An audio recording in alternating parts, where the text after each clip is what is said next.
จับให้ผมหน่อยเขาถ่ายวิดีโออยู่เดี๋ยวผมจะไปให้ตังค์แค่จับสักถ่ายรูปเราคนใจบุญอยู่ที่ไหนเราก็ทำบุญครับ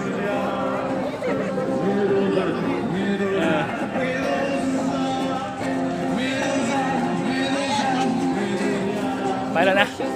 ไป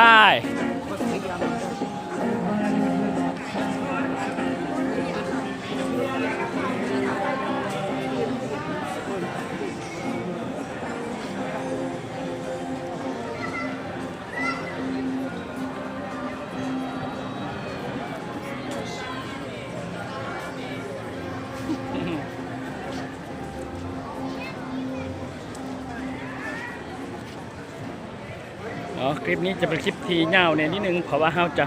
กำลังเดินทางจากกรุงมอสโกหลังจากรับประทานอาหารแรงแล้วแล้วเราก็จะไปขึ้นรถเนาะแล้วก็ไปที่สนามบิน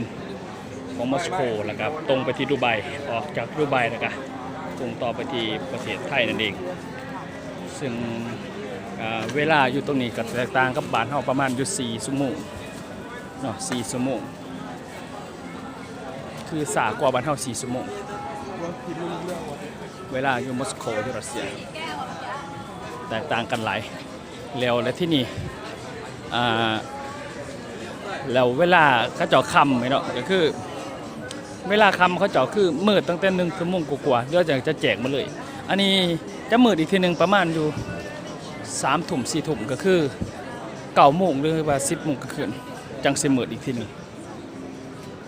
จังสิมืดสนามเขาจะอยู่แต่ว่าพี่ควันเขาจะดีคนมีแต่คนหน้าตาดีงาม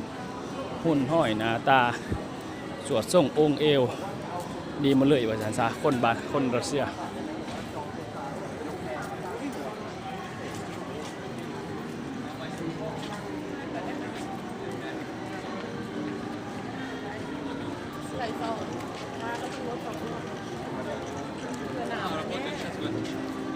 ถ่ายรูป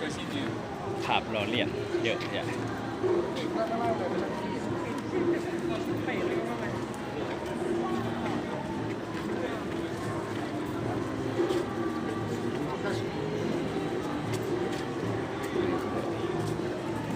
เป็นภาษารัสเซียหนังสือมักอยู่แต่ว่าเป็นภาษารัสเซีย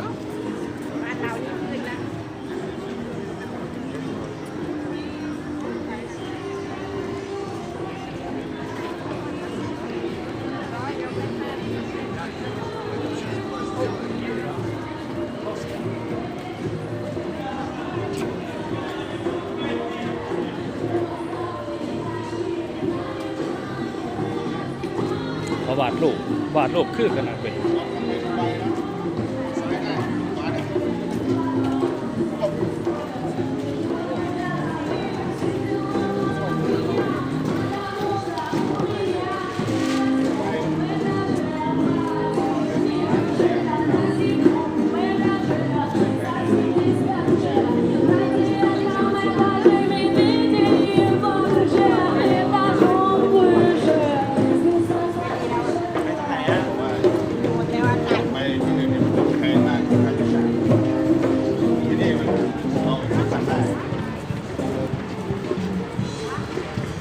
นี่คืออันนั้น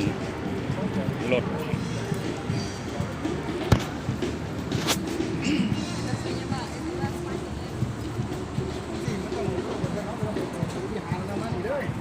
มันจะเทียงอยู่นะ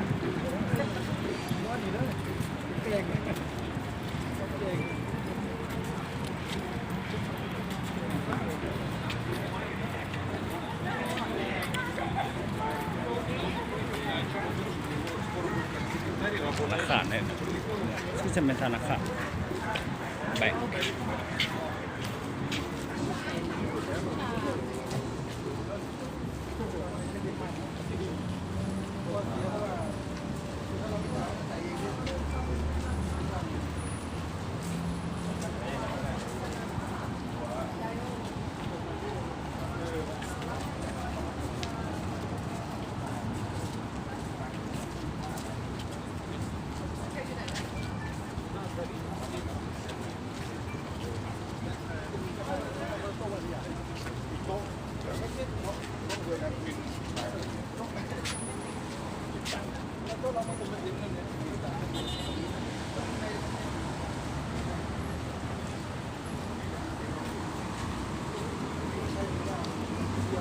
ทุกท่านได้เบิ่งทัศนียภาพเนาะเบิ่งผู้คน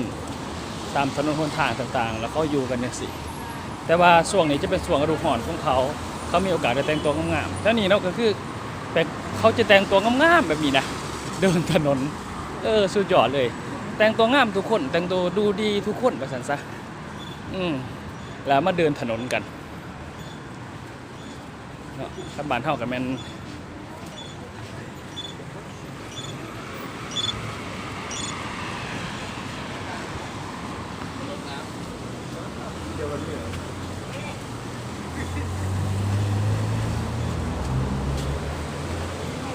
มาใหม่ถ้าเสียมาใหม่เนี่ยมาใหม่มาใหม่ลองให้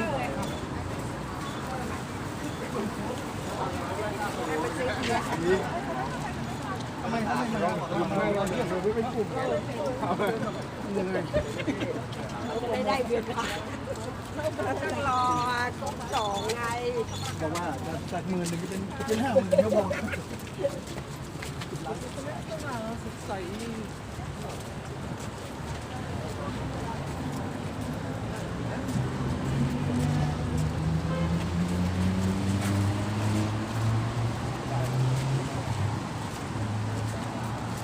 มันนำเรามาแล้ว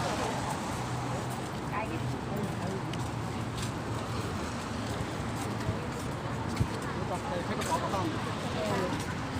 ว่ากระดูกกระเดี่ยวหักไป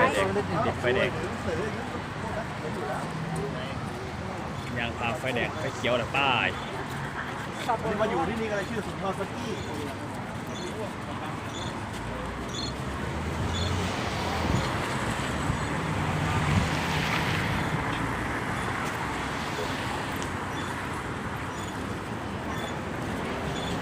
ขับปอร์เช่เป็นบ้านเป็นเมืองก็จะปอร์เช่ก็จะเป็นนักธุรกิจใหญ่ๆร่ำรวยสิ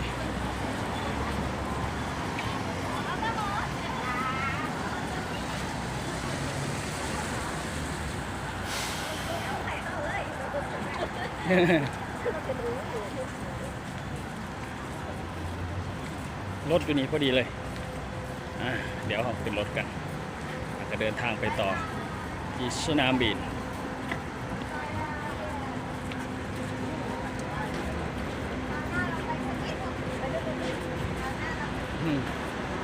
แล้วพี่ตุยาไปไหนอ่ะ มานี่บ่ได้ไปพุ่นยังจะไปเรื่อยเด้ ไม่ยาวกลับก็ไม่มาเลย มาพี่บ่แม่นยังไปพุ่นน่าจะอยู่กันนานครับน่าจะอยู่ไม่ทำไมไม่มาเดี๋ยวเที่ยงเจ๊หาเนี่ยพบกันเลยไม่พอไม่พอขับแค่หายอยากพอพี่อย่าเอาให้ติด ขึ้นรถกัน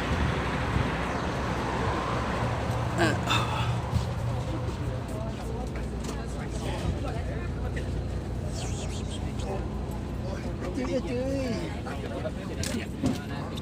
แก้วเรียบร้อยเลยกินหลับสบายหลับเลยตรงนี้นี่แหละ โอเค